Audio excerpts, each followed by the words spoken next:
રંગવા માટે નથી જતી, પણ અત્યારનો વિષય જે કરંટ ચાલી રહ્યો છે, આપ બધા જાણો છો, ન્યૂઝમાં પણ આવે છે, લવ જેહાદ. લવ જેહાદ શું છે? લવ જેહાદને જાણો, લવ જેહાદને સમજો. આપણી બેની દીકરીઓ, ભાઈ ભાઈ કઈ રીતે લવ જેહાદનો શિકાર બને છે એ સમજો. એમના માટે અનેક ગરબીઓમાં અમે પત્રિકાઓ લઈને જાય છીએ, બહેનોને સમજાવીએ છીએ, વડીલોને સમજાવીએ છીએ કે મારી બહેનો કાલ સવારે લવ જેહાદનો શિકાર ન બને. ટૂંકમાં કહું તો નામ બદલાવી વિધર્મી મુસલમાનો ગરબાઓમાં પણ આવે છે, આપણી બેન દીકરીઓને ફસાવે છે, ફોસલાવે છે, પોતાનું નામ અલગ કરીને પાછળથી જ એ પોતાને નિકાહ કરવા માટે તૈયાર કરે છે, નિકાહ કરે છે. ત્યાર પછી દીકરીને કઈ વેદનાઓ વેઠવી પડે છે એ દીકરી જ જાણે છે. અંતે એમને વેશ્યાગૃહમાં મોકલે છે, એના સાથે કામ કરાવે છે, જરૂર પડે તો એને વેચી પણ મારે છે.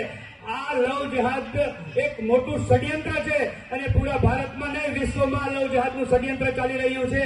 એનાથી બધાએ સાવચેત થવું જોઈએ. આપણી બહેન દીકરીઓએ ખાસ આનાથી સાવચેત રહેવું અને સાવધાન રહેવું.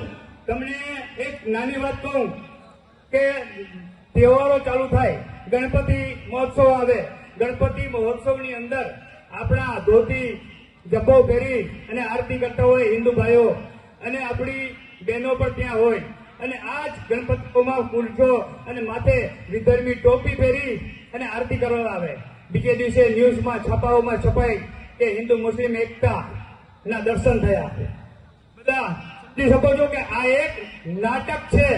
ગણપતિ પછી નવરાત્રી આવે, એ જ વિધર્મી મુસ્લિમ જીન્સનું ટી-શર્ટ અને પેન્ટ પહેરી અને પોતે આ નવરાત્રી ગરબાઓમાં જાય છે, લાણીઓ આપે છે, ગિફ્ટ આપે છે, સોગાત આપે છે, અને આપણી બહેન દીકરીઓ પર ઇમ્પ્રેશન જમાવી અને એને ફોસલાવી, ફસાવી, પટાવી અને અંતે એ લવ જેહાદનો શિકાર બને છે. એ જ એનો ટાર્ગેટ હોય છે. એટલા માટે જ આપણી દીકરીઓને ખાસ સાવધાન કરીએ છીએ અને ગરબા સંચાલકો, આયોજકોને પણ એવી વિનંતી કરીએ છીએ હિન્દુ સેના વતી કે ગરબાઓની અંદર, પંડાલોની અંદર આવતા લોકો, ખેલૈયાઓ કે રમવાવાળાઓ કે જોવાવાળો કોઈ પણ હોય, એમને આઈડેન્ટિટી કાર્ડ ચેક કરો, એમના માથા પર કુમકુમનું તિલક કરો, ગૌમૂત્રનો છંટકાવ કરો, માતાજીની પ્રસાદી આપો, ત્યાર પછી જ એને ગરબા પંડાલમાં એન્ટ્રી આપો. આવી અમે હિન્દુ સેના વતી તમામ ગરબા મંડળોને વિનંતી કરીએ છીએ.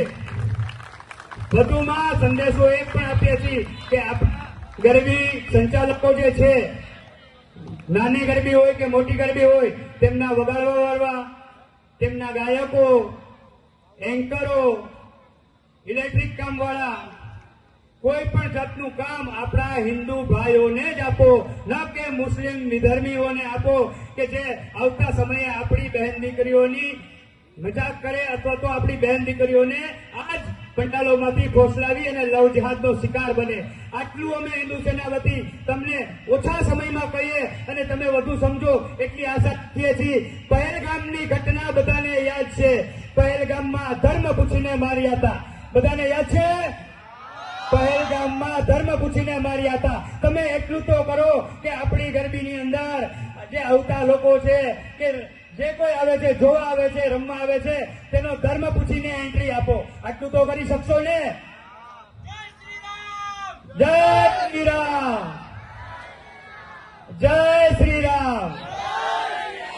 વધુ સમય લઈ લઉં પણ એટલું ચોક્કસ કહીશ કે કોઈ પણ ગરબીઓમાં, પંડાલોમાં, નાની મોટી ગરબીઓમાં ક્યાંક જાણી જોઈને નહીં પણ ભૂલથી કોઈ એવી ચૂક થઈ ગઈ હોય, કોઈ એવા ગીત સોંગ મુકાઈ ગયા હોય, તાત્કાલિક બંધ થઈ ગયા હોય, પણ મીડિયાવાળા મારા ભાઈઓ એ નાની ભૂલને લઈ અને બનાવતા હોય છે. ત્યારે મારા મીડિયા ભાઈઓને કહું છું કે જે સારી પ્રવૃત્તિ કરે છે, આ અહીંયા પણ હિન્દુ સેના આવી અને લવ જેહાદનો જે પ્રચાર કર્યો, આ પણ તમારે લેવું જોઈએ. ઘણા શસ્ત્રો પૂજન કરતા હોય છે, એ પણ તમારે લેવું જોઈએ. નહીં કે નાની ભૂલને મોટો ઇસ્યુ બનાવો. એટલે જ કહેવામાં આવે છે કે હિન્દુ સેના જ્યાં જાય છે એ હરેક કામ આપણા ભાઈઓ થકી કરતા હોય છે. તો હિન્દુ ભાઈઓ આપને સાથ આપે, હિન્દુ સેનામાં જોડાય અને આપણે જે પત્રિકાઓ છે એને ધ્યાનથી વાંચે અને બીજા 10ને પણ બચાવે. શું આ તમે કરશો? લવ જેહાદનો શિકાર બનશો? લવ જેહાદનો શિકાર બનશો. આપણે લવ જેહાદનો શિકાર આપણી બહેનોએ બનવાનું નથી અને બીજી બહેનોને પણ અટકાવવાનું છે. અને જો કોઈ મુસ્લિમ વિધર્મી આવવા માંગતો હોય તો એને ખાસ કહેવામાં આવે છે કે વેલકમ છે, અમારી પંડાલને અંદર રમવા પણ આવે અને તેની બેગમને પણ લાવે, તેની બે બહેનોને પણ લઈ આવે, તેની માસી દીકરીને પણ લાવે, અમારી સાથે રમાવે તો અમે માનશું કે તું સાચો અમારા પંડાલ સાથે હિન્દુઓ સાથે રમવાને લાયક છો. જય શ્રી રામ, જય જય